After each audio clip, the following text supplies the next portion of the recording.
Digital photography made simple. Welcome back to Digital 1-to-1. Have you ever taken a picture of someone and you did not pay attention to what was happening in the background? And then you realize that there's something growing out of their heads or their necks or their bodies? In this segment, we're going to show you how to pay attention to your background. Let us first show you an image that does not pay attention to that. As you see here in this image, the photographer was not concerning themselves with the background, but only paying attention to the subject. It could be anything. Just be aware of what's sticking out behind the subject's head or neck or body. It's pretty obvious I have a tree sticking out of my head. How do we not see stuff like this? Because we get excited about our subject, but we become distracted by trying to capture that perfect smile, that perfect expression, and we end up losing sight of our background.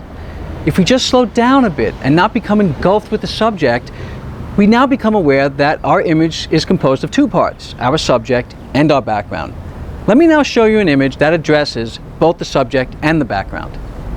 Take notice in this next image, we've eliminated the distractions of our tree, but we've also brought in the distraction of the highlight. Let me bring you to this third image and show you how we've eliminated our distractions completely. So now you know, the next time you want to take a shot of your family or your mom, your grandchildren, or even your pet, become aware of what's going on behind them. Let's eliminate those distractions, because then you'll take a better photograph. I want you to be a better photographer. So join us next time for more tips like this on Digital 1-to-1.